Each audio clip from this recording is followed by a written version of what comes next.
Hello everybody, Ampamine here, coming at you with some new video games, and by new video games I mean video games that have probably come out in the last 30 years. Hopefully that's new enough for all of you. This is Star Wars Knights of the Old Republic. Now, this is one of those games that, honestly, not necessarily for everybody, but that's exactly why I want to show it to everybody else.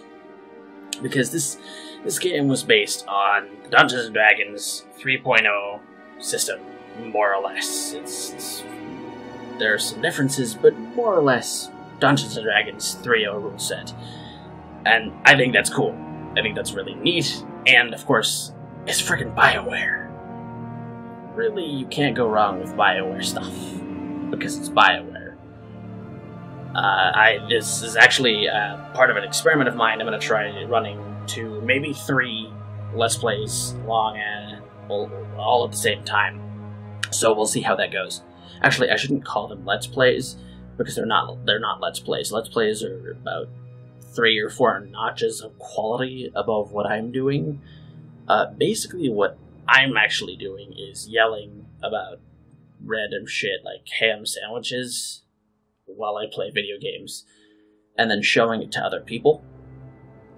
It's kind of like one of those things where when you have a small child and they're super awesomely, amazingly excited, you just potty train them, and they're like, "Yes, Mom, Dad, come look at this turd that I made.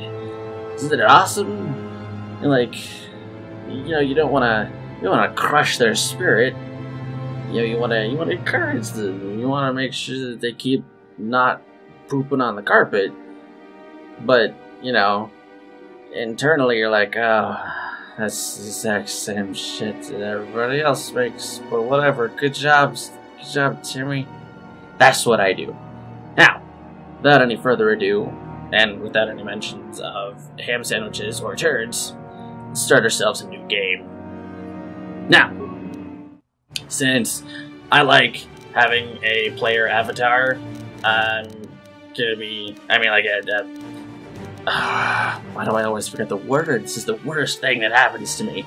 A self-insert character. I always like to have a self-insert character. Sorry, ladies. You're all awesome, but I can't self-insert with the lady types. Terribly sorry. Hope I don't offend no Mandy. Even though I probably will, just on principle. But, anyway, that leaves us 3 classes. You got your soldier, your scout, your scoundrel. Now, I'm gonna be, this is the 0th level,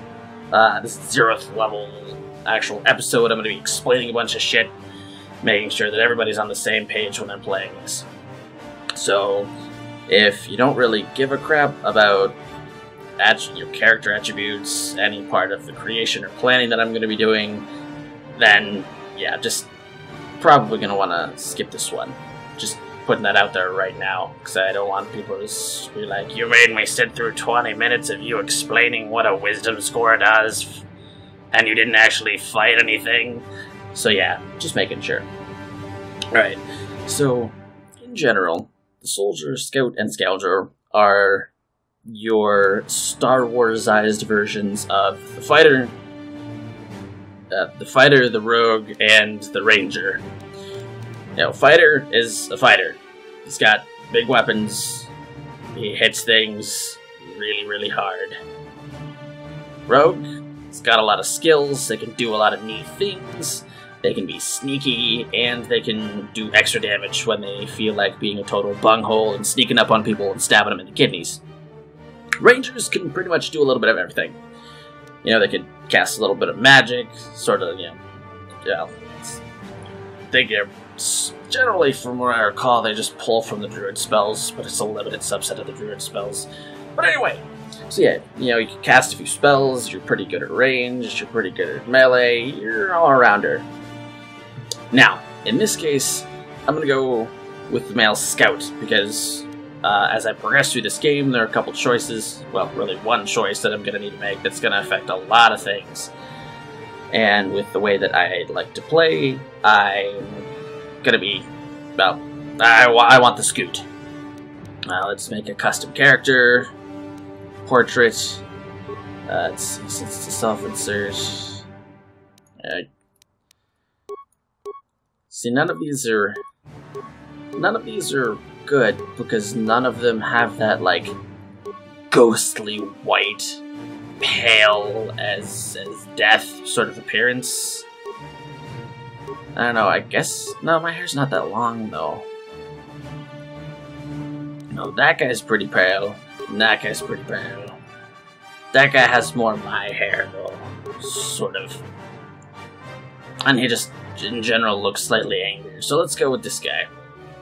Now, attributes. This is the fun part where I get to really roll out my incredible nerdism, and one of the reasons why I really like this game. So, you got 6 attributes: strength, dexterity, constitution, intelligence, wisdom, and charisma. Now, there's an old story. Well, it might not be that old, but there is a story that goes, you know, somebody was asking a bunch of Dungeons & Dragons nerds what all of these meant. Said that strength is how hard you can throw a tomato at a wall. Dexterity is how accurately you can hit a target with a tomato. Constitution is the ability to eat a moldy potato and not throw up. Intelligence is knowing that a tomato is a fruit, not a vegetable. Wisdom is knowing that most people don't care that that tomato is a fruit, not a vegetable, and that a tomato probably wouldn't go well in a fruit salad. And charisma means you're really good at selling people a tomato-based fruit salad. Now, this is using what is generally called a point-buy system. You have so many points that you start out with, in this case 30, and we can increase our base attributes as we please, but you'll see the point cost will go up the higher the stat gets. So, raising one statistic to 18, which is the highest that you're allowed at character creation, is incredibly expensive.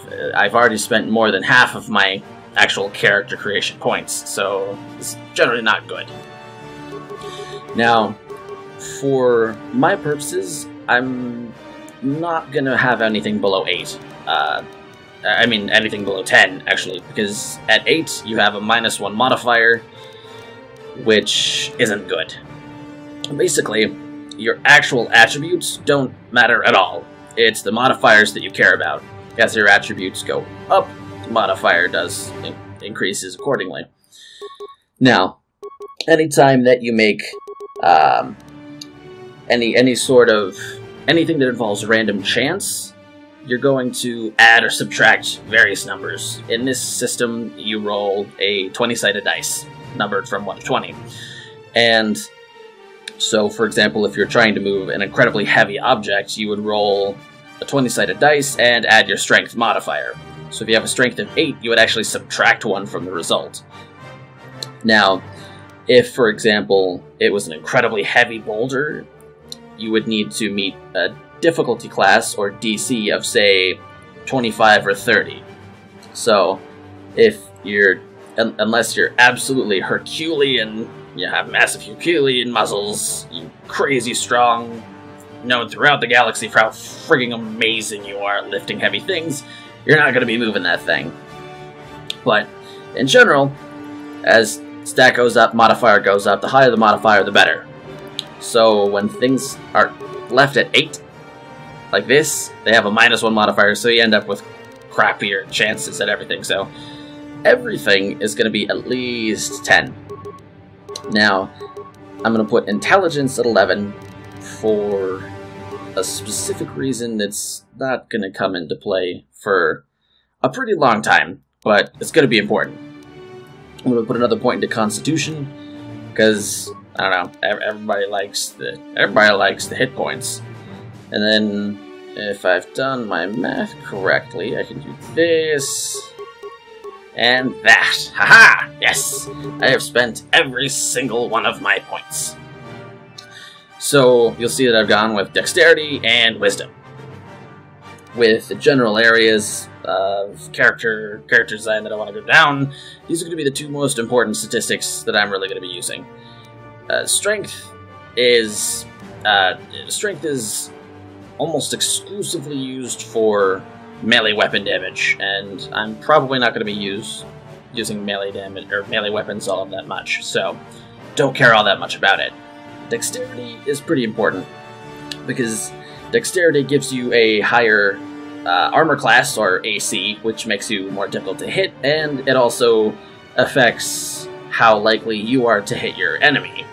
So, makes you harder to hit, and makes it easier to hit other people. There's really no downside to a nice high dexterity score.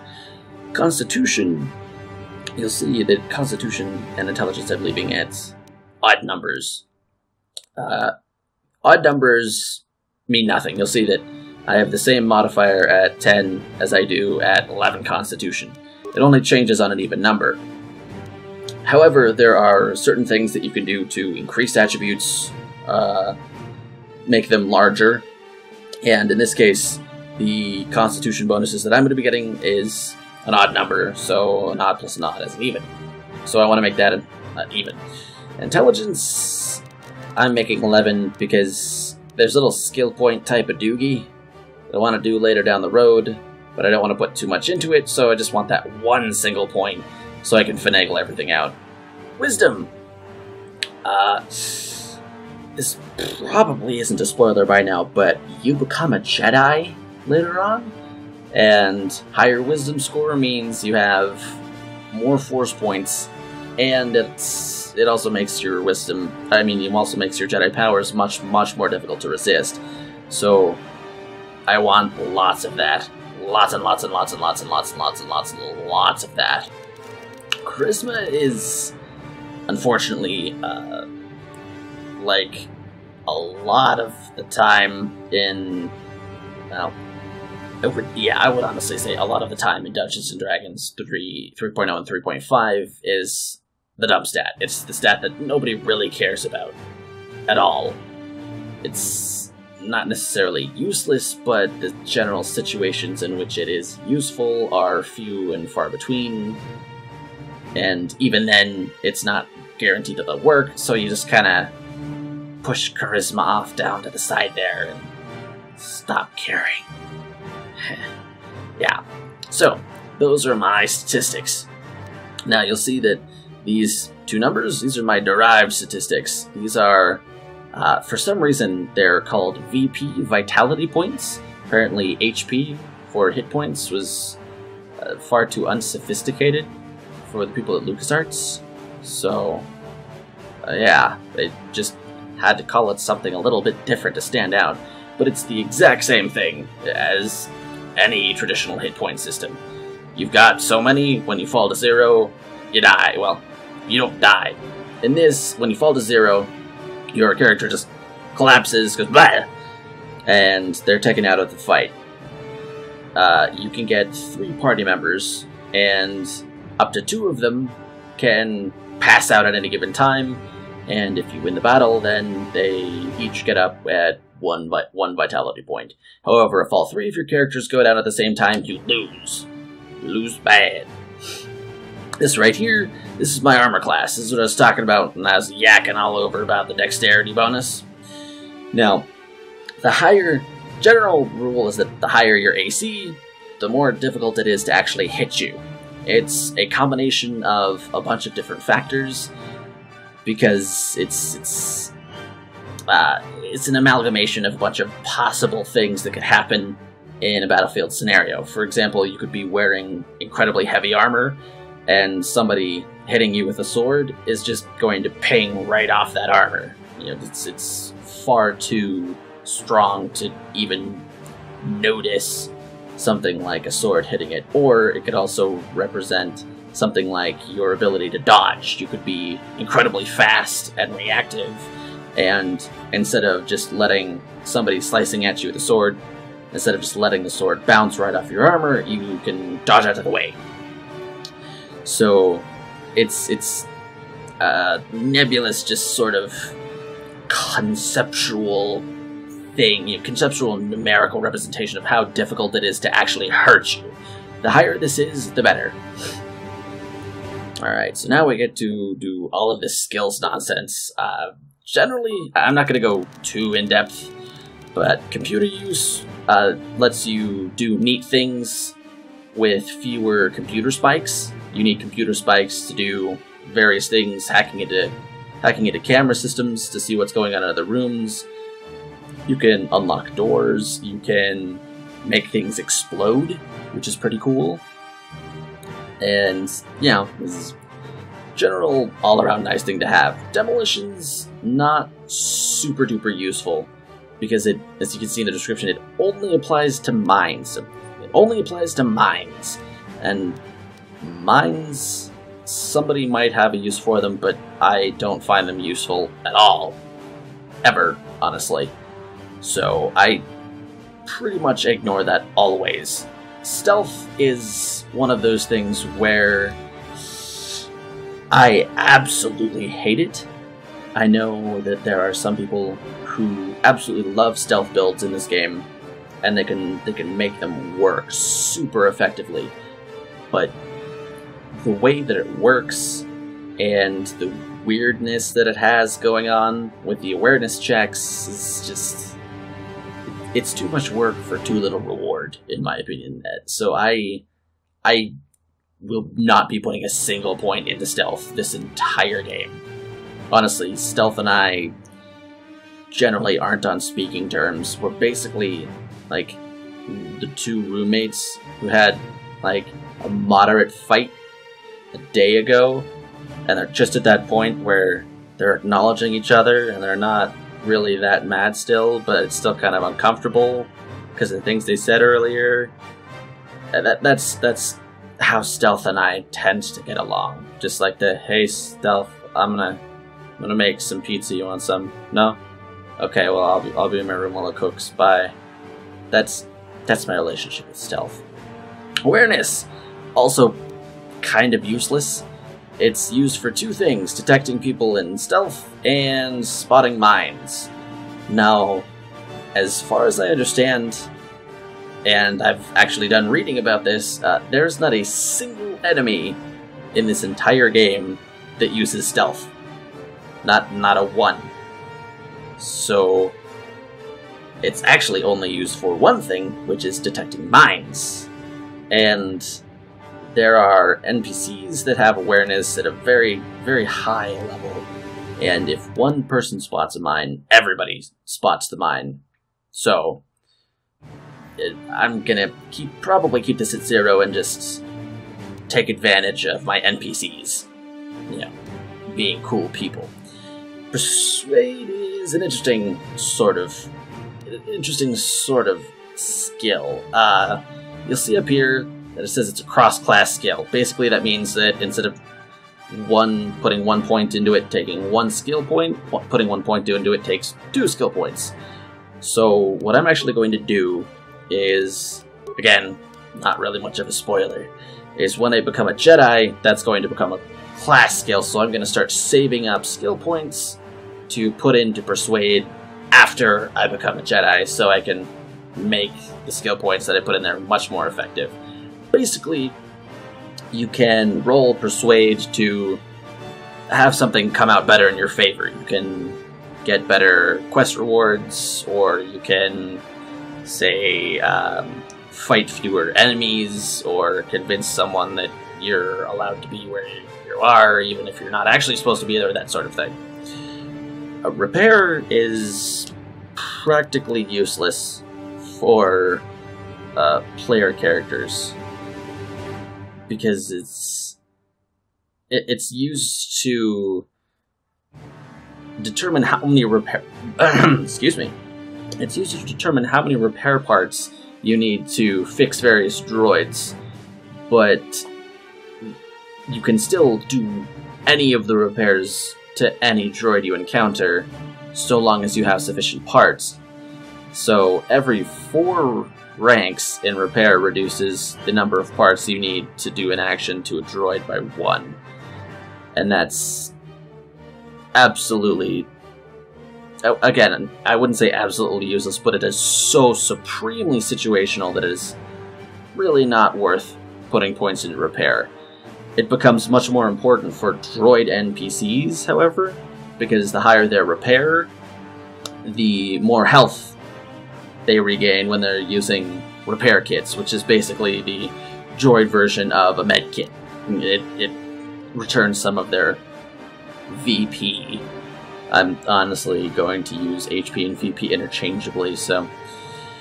However, there is one and only one thing that there is a certain amount of repair required for it in this game, and it is something that I would like to show off, because it has something to do with one of my favorite NPCs in the game. I love them to death, and to get everything out of that particular quest, you need to have repair at a certain level, so I'm actually going to be putting a few points into this over time.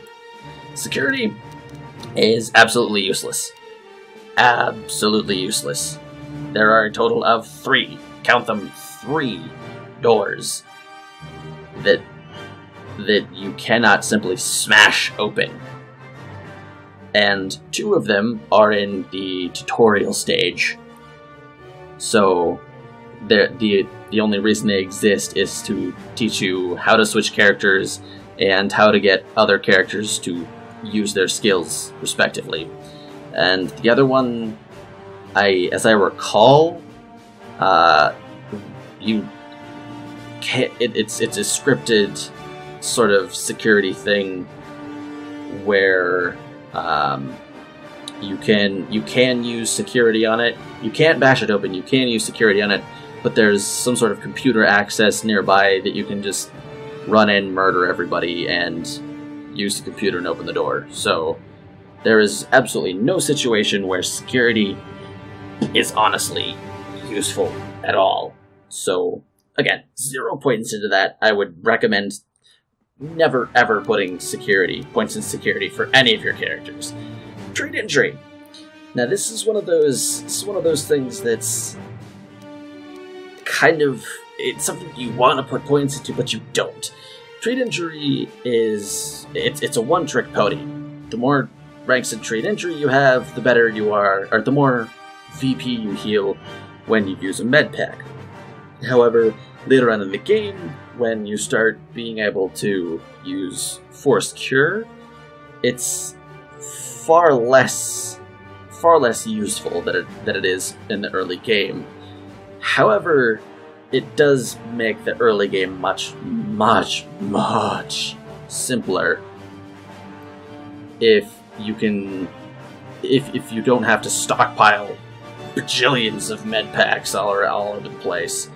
So it's something that you're probably going to want to put a few points into early on, and maybe a few later on, because it can save your ass, because sometimes you don't have enough force power to cast Force Cure, and you really need to get healed, so it's nice to have med packs to fall back on.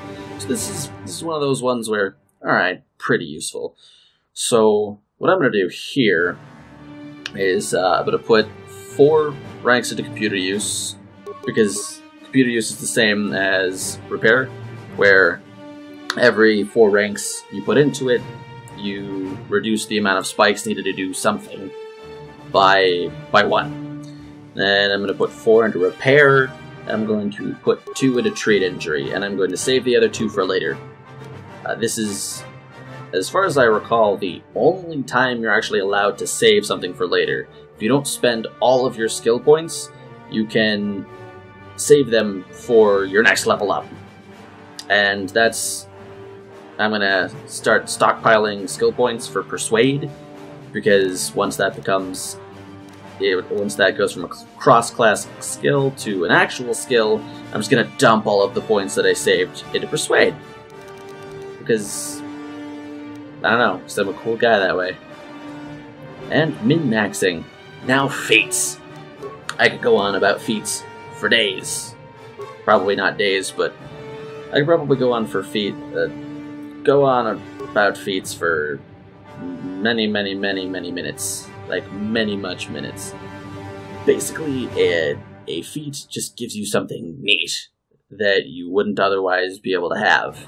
So, since I'm a scout, I get certain feats just for picking the class. I can wear light and medium armor, I can use a flurry attack, I can use level 1 implants, use rapid shot, and I have the ability to use blaster pistols, blaster rifles, and melee weapons.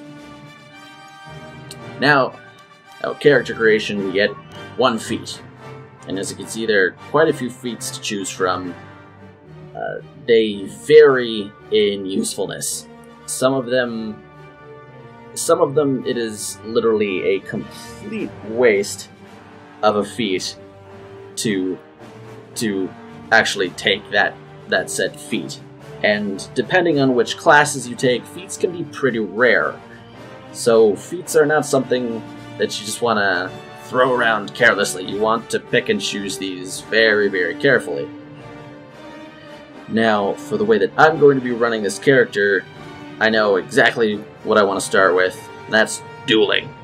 Basically, when you're wielding just one-handed weapon, you get a +1 to attack and a +1 to your AC, which, especially early game, is absolutely amazing, because you don't have access to many items that actually increase your attack bonus.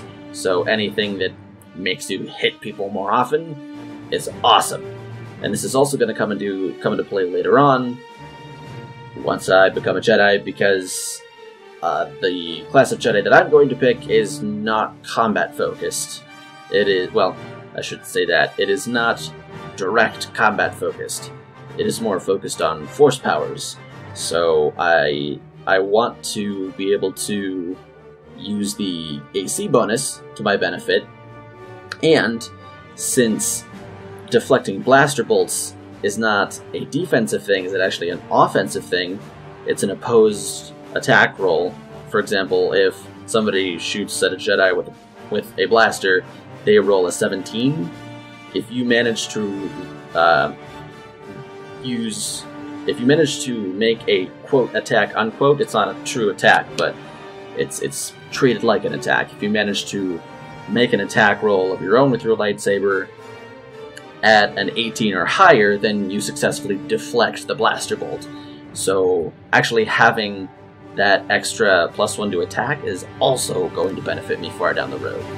So without going into too many of these, most of them, I would honestly say most of them are complete crap. There are quite a few that are useful, but are not at all useful for the way that I'm building my character, so I don't think that going over all of them is really going to be all that useful. So I just wanted to explain dueling. I'm taking that, and then, well, looks like we gotta name him. Ronil Chan. Aaron Nidolo. Lindier Bell. Are these developer names? Tell me the truth, game. Tell me the truth. Game's not saying anything, but... Alright.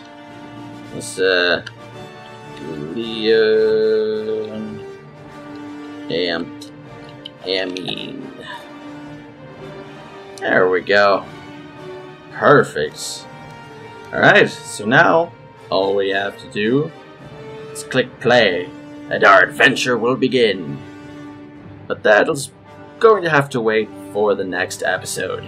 Thank you all very much for watching. This has been Ampamine, coming at you with some Star Wars, Knights of the Old Republic. I will catch all of you on the flip side.